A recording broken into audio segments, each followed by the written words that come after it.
Hello student, आज की इस वीडियो में हम चर्चा करेंगे atomic mass, molecular mass, gram atomic mass, gram molecular mass, इन टॉपिक्स पर चर्चा करेंगे। तो सबसे पहले जैसे है what is atomic mass. Atomic mass, atomic mass जो होता है, वैसे तो कोई atom it is too small to measure its mass with the help of any most sensitive balance। मतलब किसी भी मोस्ट से मोस्ट सेंसिटिव बैलेंस हो, उससे भी हम किसी सिंगल एटम का मास फाइंड नहीं कर पाते हैं। इनडायरेक्ट रूप से हम फाइंड कर लेते हैं, जैसे हाइड्रोजन का मास 1.6736 इंटू 10⁻⁻24 ग्राम होता है। लेकिन ये वेरी मतलब जो है इनकन्वीनियंट होता है कैलकुलेशन के लिए, और इस प्रॉब्लम को सॉल्व करने के लिए एटॉमिक मास को रिलेटिव मास के रूप में लिया गया है। तो जनरली जो एटॉमिक मास होता है it is the relative atomic mass of the element या relative mass of the atom. और रिलेटिव मास मतलब किसी दूसरे एटम के रिलेशन से।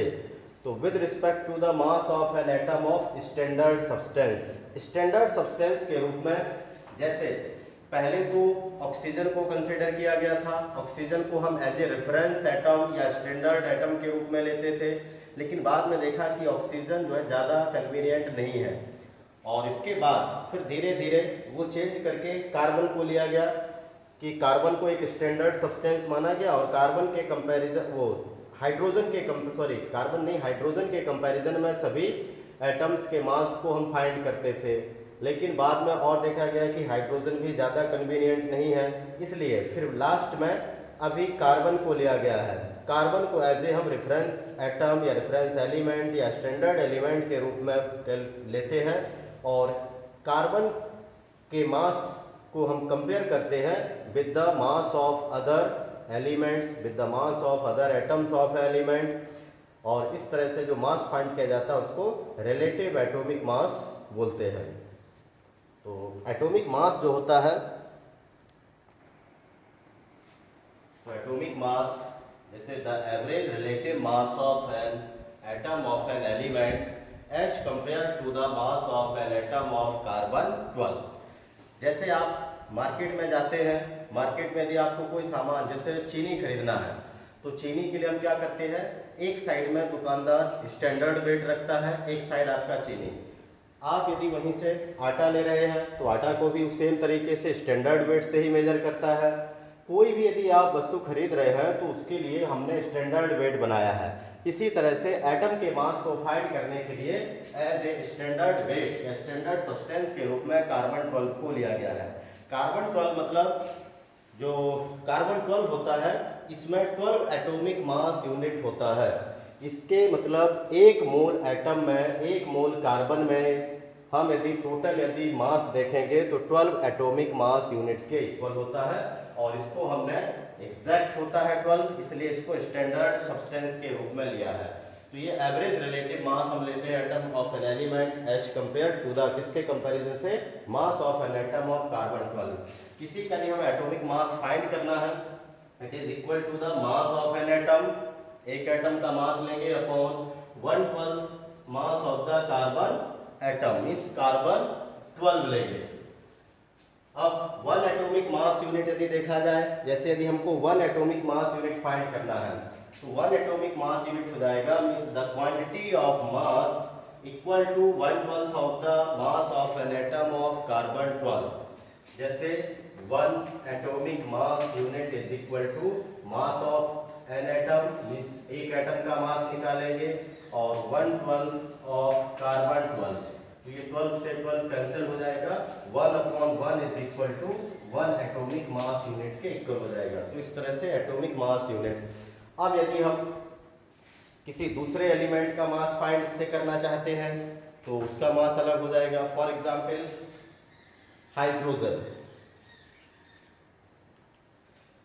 तो 1 एटॉमिक मास यूनिट, यदि आप इसका ग्राम में यदि हम इसको मास को फाइंड करना चाहें तो ये होता है 1.66056 इंटू 10⁻⁻24 ग्राम। तो ये मिल गया आपको 1 atomic mass unit is equal to, वहीं पर यदि हम हाइड्रोजन के एक एटम का मास निकालें, मास of an atom of hydrogen, hydrogen के एक एटम का मास होता है 1.6736 इंटू 10⁻⁻⁴ ग्राम। तो ये हाइड्रोजन का हो गया। अब हम उसी फॉर्मूले पर जो है इसकी वैल्यू रख देंगे, तो एटॉमिक मास यूनिट निकल आएगा, atomic mass unit of hydrogen is equal to mass of an atom, एक एटम का मास यहाँ पर निकालना है आपको। तो एक एटम के मास के लिए हम हाइड्रोजन के एक एटम का मास लेंगे 1.6736 इंटू 10⁻⁻⁴, और नीचे था 1/12 of the carbon 12, 1/12 of the carbon 12 means 1 atomic mass unit, तो 1 एटॉमिक मास यूनिट का ये है 1.66056 इंटू 10⁻⁻⁴, और जब इसको कैलकुलेट करेंगे तो 1.008 एटॉमिक मास यूनिट इतना हो जाएगा, ये निकल आएगा एटॉमिक मास ऑफ हाइड्रोजन। तो ये atomic mass of hydrogen is equal to 1.008 atomic mass unit है, या 1.008 यूनिट भी सिंपली इसको लिखा जा सकता है। तो या तो एटॉमिक मास यूनिट का लिखें या फिर सिंपल यूनिट भी लिख सकते हैं यू सिंबल के द्वारा रिप्रेजेंट करके। तो ऐसे यदि हमको किसी का भी मास निकालना हो, जैसे ऑक्सीजन का मास निकालना हो, तो इसको हम बोल सकते हैं कि जो मास ऑफ ऑक्सीजन है, the mass of oxygen is 16 times heavier than the 1/12 of the carbon 12। Carbon 12 के 1/12 मीन्स 1 एटॉमिक मास यूनिट हो जाएगा, और ये 16 टाइम्स हैवियर होगा। यदि हम नाइट्रोजन का लेंगे तो लिखेंगे mass, atomic mass of nitrogen is 14 times heavier than the 1/12 of the carbon 12। तो इस मेथड के द्वारा हम सभी एलिमेंट्स के एटॉमिक मास को फाइंड कर सकते हैं। इसके बाद है एवरेज एटॉमिक मास। एवरेज एटॉमिक मास, जैसे ये generally it depend on the isotopic composition of the element, particular element, because in the nature most of the element occurs in different isotopic forms. What are isotopes? Isotopes are the atoms of an element having same atomic number but different mass number. Isotopes जैसे chlorine है, chlorine have 2 isotopes, एक का मास है 35 और एक का 37। तो isotopes वे atoms हैं जिनमें एटॉमिक नंबर सेम होता है बट मास नंबर डिफरेंट होता है, and these are the atoms of same element. सभी एटम्स जो होंगे वो सेम एलिमेंट। कार्बन है, जैसे हाइड्रोजन के 3 आइसोटोप्स होते हैं, प्रोटियम, ड्यूटेरियम, ट्रिटियम। इसी तरह से कार्बन भी 3 आइसोटोप्स में पाया जाता है, कार्बन 12, कार्बन 13, कार्बन 14, ये डिफरेंट आइसोटोपिक फॉर्म्स में है। तो जब हम एवरेज मास निकालते हैं सभी, जैसे अब एक्चुअल मास देखा जाए तो क्लोरीन का हम लेते हैं कितना 35.5 एटॉमिक मास यूनिट। 35 जब 0.5 किसी का भी नहीं होता है, एक का 35 एक का 37, तो 35.5 कहाँ से आया? It is the average atomic mass of the chlorine, वो क्लोरीन का एवरेज एटॉमिक मास होगा, and it depend on the percentage abundance of the isotopes and their mass number. Mass पर, मास नंबर पर और उनके परसेंटेज एबंडेंस, नेचर में वह कितना परसेंट है, या उसका हम फ्रैक्शनल एबंडेंस भी यूज कर सकते हैं, मतलब टोटल में कितना फ्रैक्शन वहां पर पाया जाता है। अब फॉर एग्जांपल जैसे क्लोरीन है, क्लोरीन का 2 आइसोटोप दिया गया, क्लोरीन 35, क्लोरीन 37, और परसेंटेज एबंडेंस है क्लोरीन 35 नेचर में है 75%, जबकि क्लोरीन 37 है 25%। अब हम यदि इसका एवरेज मास निकालेंगे तो average atomic mass is equal to, इसका लेंगे मास नंबर मीन्स इसका एटॉमिक मास और multiplied by percentage abundance plus mass 37 हो जाएगा इंटू 25। 2 है तो 2 लेंगे, 3 यदि आइसोटोप्स होते हैं तीनों को मल्टीप्लाई करके उन सबका सम कर देते हैं, और परसेंटेज है, परसेंटेज जनरली 100 में होता है, मीन्स इन दोनों को आप प्लस करेंगे तो 100 हो जाएगा। और इस तरह से इसको कैलकुलेट करने के बाद आएगा 35.5 एटॉमिक मास यूनिट। तो it is the average atomic mass of the chlorine, ये क्लोरीन का एवरेज एटॉमिक मास होगा। तो इसमें कभी ऐसा भी हो सकता है कि एवरेज मास दिया हो, मास नंबर दिए हों और आपको परसेंटेज फाइंड करना हो। फॉर एग्जाम्पल, तो जैसे for example boron exist in nature in two isotopes having mass number 10 and 11, means boron के दो आइसोटोप्स हैं, एक B10 और एक B11, और इसका average atomic mass of boron दिया गया है 10.8। और जनरली जब भी हम एवरेज मास फाइंड करेंगे किन्हीं भी आइसोटोप्स का, वो उनके बीचों बीच में होगा। मीन्स 10 और 11 है तो निश्चित है कि एवरेज मास 10 और 11 के बीच में ही होगा। यदि इससे 10 से कम या 11 से ज़्यादा हो जाता है, मीन्स आपका आंसर रॉन्ग है। अब हम यहाँ पर हमें फाइंड करना है, फाइंड परसेंटेज एबंडेंस। इनके परसेंटेज एबंडेंस फाइंड करने के लिए बोला गया है कि कितना कितना परसेंट 10 होगा B10 और B11 कितना परसेंट है। तो यदि हम इसको लेट कर लें कि B10 मान लीजिए x% है और इसी तरह से B11 बचेगा 100 माइनस x%। यदि हमने x लिया है B10 को तो B11 हो जाएगा 100 माइनस x। अब इन दोनों, ये तो आपको परसेंटेज एबंडेंस, ये मास नंबर, और उसी फॉर्मूले पर रख देंगे average mass is equal to 10 into x plus 11 into 100 minus x upon percentage निकाला है तो परसेंटेज के लिए वैल्यू 100 रखेंगे। एवरेज मास है 10.8 10x प्लस 1100 माइनस 11x।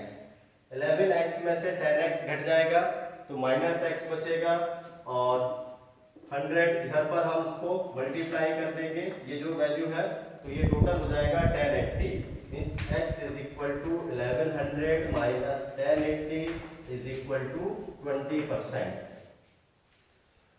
तो जो बोरॉन 10 है 20%, और जबकि तो B10 is equal to x का वैल्यू आया 20 और B11 है 100 minus x, means 100 minus 20 is equal to 80%। तो B10 हो गया 20% जबकि B11 है 80%। तो इस तरह से हम इसके द्वारा परसेंटेज एबंडेंस भी बता सकते हैं कि नेचर में यदि हमें एवरेज मास मालूम है कितना कितना होगा। फ्रैक्शनल में दिया गया है तो फ्रैक्शन में भी हम सेम तरीके से रखेंगे। मान लीजिए कोई जैसे रेशियो दिया गया है कि ये 4:3 में पाए जाते हैं, या 4:1 में है, या 3:1 में है, कोई भी रेशियो है। जैसे क्लोरीन के दोनों आइसोटोप 3:1 में होते हैं, तो हम नीचे फिर 100 नहीं लिखेंगे, वहाँ पर 3 + 1 कर देंगे और वैल्यू हो जाएगी 4, और परसेंटेज की जगह पर भी 3 और 1 से मल्टीप्लाई करेंगे। तो ये था एवरेज एटॉमिक मास। इसी तरह से हम मास को ग्राम एटॉमिक मास या ग्राम एटम के रूप में भी रिप्रेजेंट कर सकते हैं। तो ग्राम एटॉमिक मास या ग्राम एटम भी इसको बोलते हैं। ग्राम एटॉमिक मास का मीनिंग है कि एटॉमिक मास को ग्राम में रिप्रेजेंट करना। तो यदि हम atomic mass of an element when expressed in grams is known as gram atomic mass. जब हम एटॉमिक मास को ही ग्राम के रूप में रिप्रेजेंट करते हैं, उसी को हम ग्राम एटॉमिक मास बोलते हैं। जैसे atomic mass of oxygen 16 atomic mass unit होता है। यदि हम ग्राम एटॉमिक मास ऑफ ऑक्सीजन लेंगे तो इसी को हम 16 ग्राम लिख सकते हैं। Means 1 atomic mass unit is equal to 1 gram atom. इसको हम 1 ग्राम एटम पढ़ते हैं।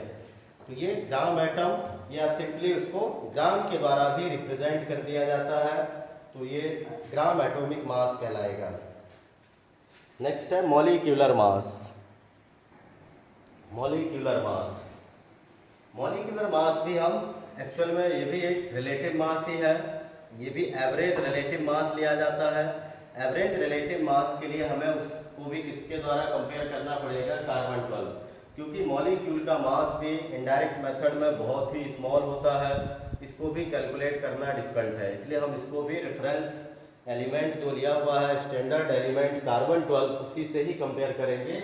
And molecular mass is defined as the average relative mass of its molecule as compared to the mass of an atom of carbon 12। तो जैसे हम atomic मास निकालते हैं same method से द्वारा मॉलिक्यूलर मास, और इसका जो सिंपल मेथड है जैसे कार्बन डाइऑक्साइड का मास निकालना है तो पहले हम सभी के एटॉमिक मास फाइंड कर लें और सभी के एटॉमिक मास को सम कर दें तो हमें मॉलिक्यूलर मास मिल जाएगा। तो जैसे कार्बन का 12 है, ऑक्सीजन का 16, दो का एटम है तो 16 into 2 is equal to 12 plus 32 is equal to 44 atomic mass unit हो गया। तो ऐसे हम किसी का भी मॉलिक्यूलर मास फाइंड कर सकते हैं। जैसे H2SO4 सल्फ्यूरिक एसिड है, नंबर ऑफ एटम है 2, मास हो जाएगा हाइड्रोजन का 1 एटॉमिक मास यूनिट, सल्फर का होता है 32, ऑक्सीजन का 60 इंटू 4 इज इक्वल टू 98 ग्राम या 98 एटॉमिक मास यूनिट। या तो ग्राम में लिख दें या ग्राम में लिख रहे हैं मतलब हो जाएगा ये ग्राम मॉलिक्यूलर मास। तो ग्राम मॉलिक्यूलर मास भी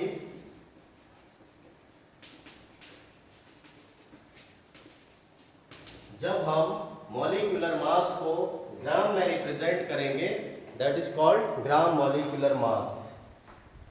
तो ये भी सेम ही है, या ग्राम मॉलिक्यूल भी इसको लिखा जा सकता है, जैसे ग्राम एटम लिखते हैं तो ये ग्राम मॉलिक्यूल कहलाएगा। तो if the quantity of substance और इफ द क्वांटिटी और atomic mass unit is when expressed in gram of a molecule is known as gram molecular mass. इसको हम ग्राम मॉलिक्यूलर मास में लिख सकते हैं। जैसे कार्बन डाइऑक्साइड का यदि हम मास ग्राम मॉलिक्यूलर मास निकालेंगे तो हो जाएगा 44 ग्राम, सल्फ्यूरिक एसिड का 98 ग्राम। तो हर एक हमें यहाँ पर एटम के एटॉमिक मास को लर्न करना होगा और उसी से हम सभी के एटॉमिक मास को सम करके ही मॉलिक्यूलर मास को फाइंड कर सकते हैं। और ये हमें ज़रूरी भी है क्योंकि बहुत सारे आगे क्वेश्चंस ऐसे मिलेंगे जहाँ पर हमें मॉलिक्यूलर मास की ज़रूरत पड़ती रहती है, एटॉमिक मास की ज़रूरत पड़ती है और मॉलिक्यूलर दोनों की ही ज़रूरत पड़ती रहती है। आगे है मूल कॉन्सेप्ट। मूल कॉन्सेप्ट जैसे कि बताया गया था कि मूल को 7th SI यूनिट के रूप में अडॉप्ट किया गया था जब ये स्विट्जरलैंड के जेनेवा में एक साइंटिफिक कॉन्फ्रेंस हुआ on standards, weight and measurement पर, वहाँ पर इसको 7th SI यूनिट के रूप में मूल को अडॉप्ट किया गया।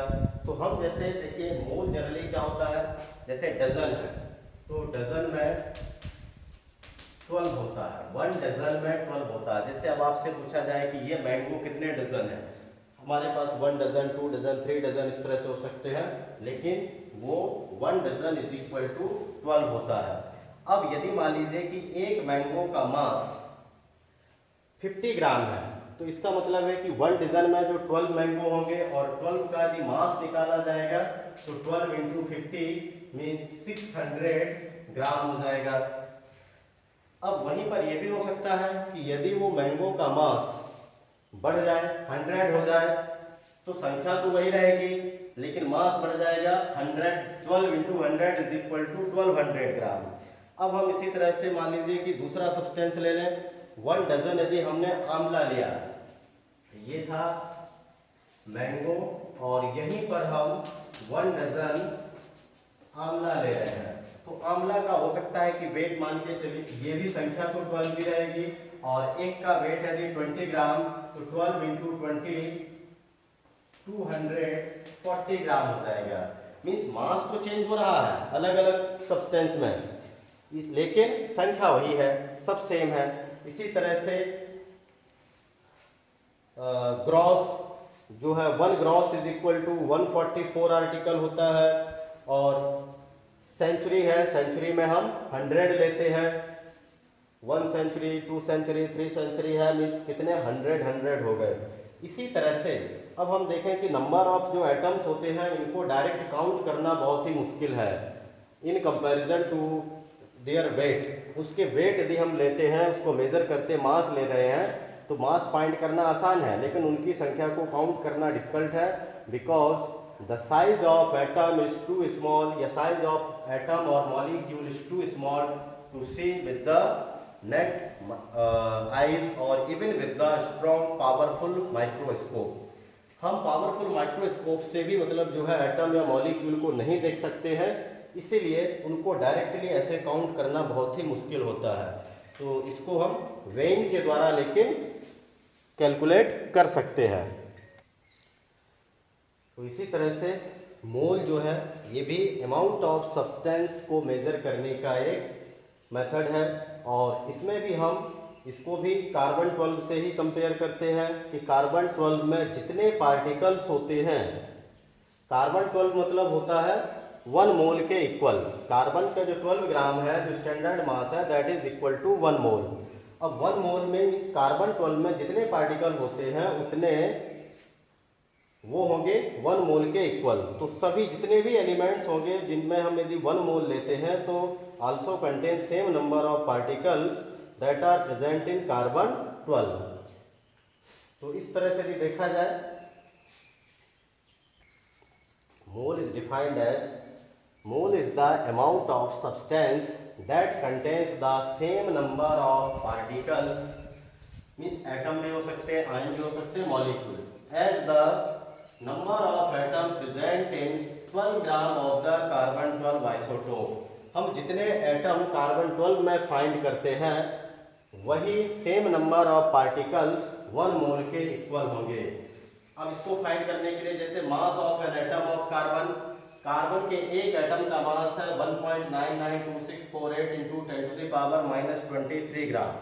अब हमें 12 ग्राम ऑफ कार्बन 12 में नंबर ऑफ एटम्स फाइंड करना हो तो 12 मीन्स टोटल मास है 12 gram divided mass of 1 atom of carbon 1.992648 into 10 to the power -23, और ये वैल्यू आएगी 6.022 into 10 to the power 23 atoms, and this is equal to 1 mole.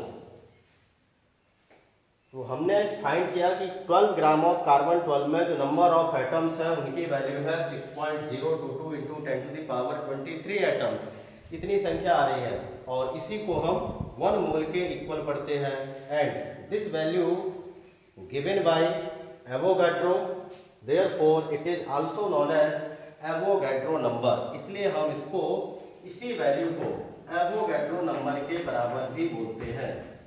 Avogadro number denoted by Na और sometime n0। तो दोनों के द्वारा represent किया जाता है, कभी कभी Na के द्वारा रिप्रेजेंट करते हैं, कभी कभी No। इस तरह से ये एवोगाड्रो नंबर भी है। तो 1 मोल इज इक्वल टू हुआ 6.022 इंटू 10 टू द पावर 23, और 1 मोल यदि हम कार्बन का मास लेते हैं दैट इज इक्वल टू 12 ग्राम। अब इसको अलग अलग एलिमेंट के साथ यदि हम कंपेयर करेंगे, जैसे 1 मोल हाइड्रोजन यदि हम गैस लेंगे तो 1 मोल हाइड्रोजन गैस मतलब 6.022 into 10 to the power 23 molecules होंगे, और मास हो जाएगा इसका, यदि हम इसको मोलर मास के रूप में लें तो 2 ग्राम या 2 एटॉमिक मास यूनिट। अब हमसे यदि 1 मोल हमने वाटर लिया है तो 1 मोल वाटर का मतलब हो जाएगा कि इसमें भी 6.022 into 10 to the power 23 molecules होंगे, जबकि इसका मास हो जाएगा 18 ग्राम या 18 एटॉमिक मास यूनिट। मीन्स इसको ग्राम एटम या molecular mass, atomic mass, number of ions, किसी के साथ भी हम इसको रिलेट कर सकते हैं। 1 मोल यदि आप सोडियम ले रहे हैं तो 6.022 into 10 to the power 23 atoms होंगे 1 मोल सोडियम में, जबकि इसका मास हो जाएगा, 1 मोल सोडियम का मास होता है 23 gram. Means 1 mole is equal to the molar mass of the substance या atomic mass of the substance, और एवोगाड्रो नंबर इन दोनों के बराबर ही होता है। तो 1 mole is equal to molar mass और एटॉमिक मास, या तो मोलर मास mass, और it is also equal to 6.022 into 10 to the power 23, that is also called Avogadro number. तो इसके इक्वल भी होता है, मोलर मास के भी इक्वल होता है, या एटॉमिक मास के इक्वल होता है। इसको हम जैसे 1 मोल इज इक्वल टू है, तो इसको ग्राम एटॉमिक मास भी लिखा जा सकता है, एटॉमिक मास के जगह पर दोनों सेम ही है। इसको यदि हम वॉल्यूम के साथ यदि लेते हैं तो volume of 1 mole gas, volume of 1 mole of gas is equal to 22.4 litre. ये 22.4 लीटर के होता है at NTP, means normal temperature pressure. Normal temperature pressure पर volume of 1 mole of gas is equal to 22.4 litre. इसके कुछ फॉर्मूले भी हैं जिनसे हम मोल को रिप्रेजेंट कर सकते हैं, कैलकुलेट कर सकते हैं। तो मोल इज इक्वल टू है denoted by n, n is the number of moles, is equal to given mass of the compound upon molar mass या atomic mass of the element। Element है तो एटॉमिक मास लेंगे, single atom है, compound है तो molar मास ले लिया जाएगा। n is equal to W upon m, इस फॉर्मूले का यूज कर लेंगे। या फिर यदि हमको पार्टिकल्स दिया गया है तो मोल इज इक्वल टू होता है given number of particles denoted by n upon Avogadro number Na और n not, n is equal to n upon Na। तो इन फॉर्मूले का यूज करके हम मोल्स, या मोल दिया गया है तो मास, मास दिया गया है तो मोलर मास, ये वैल्यू कैलकुलेट कर सकते हैं। नंबर ऑफ पार्टिकल्स, जैसे एवोगैड्रो नंबर तो फिक्स है 6.022 into 10 to the power 23। इन दोनों के यदि हम कंबाइन कर दें, यहाँ पर भी n है, यहाँ पर भी n है, तो एक तीसरे तरह का फॉर्मूला बन जाएगा given mass upon molar mass is equal to n upon Na। तो इसमें हमें मोल की जरूरत नहीं है, पार्टिकल्स को रिलेट करना है मास के द्वारा, तो इस फॉर्मूले के द्वारा डायरेक्ट ही ये रिलेट कर सकते हैं। और इससे डिफरेंट तरह के हम कैलकुलेशन कर सकते हैं, जैसे मास ऑफ एटम कैलकुलेट किया जा सकता है, नंबर ऑफ मॉलिक्यूल्स कैलकुलेट किए जा सकते हैं, गैस में हो या लिक्विड में हो, किसी में भी हो। मास को मोल में कन्वर्ट किया जा सकता है, मोल को नंबर ऑफ एटम्स में कन्वर्ट कर सकते हैं। तो डिफरेंट तरह के यहाँ पर क्वेश्चंस इसमें बनते हैं जिनको कैलकुलेट करना मोल के हेल्प से बहुत ही सिंपल हो जाता है। फॉर एग्जाम्पल, जैसे chlorophyll contains 2.68% of magnesium by weight, calculate the number of magnesium atoms in 2 gram of chlorophyll. यदि हमारे पास जो मैग्नीशियम है वो 2.68% दिया है, मैग्नीशियम क्लोरोफिल के अंदर पाया जाता है, means chlorophyll is a complex compound of magnesium, और ये chlorophyll is a green colouring matter of plants. अब हमें बताने के लिए हमारे पास टोटल क्लोरोफिल 2 ग्राम है, उसमें 2.68% मैग्नीशियम है, तो मैग्नीशियम में नंबर ऑफ एटम्स कितने होंगे, एटम्स फाइंड करना है। तो जैसे टोटल मास ऑफ क्लोरोफिल ये दिया है 2 ग्राम, परसेंटेज ऑफ मैग्नीशियम ये दिया गया है 2.68%।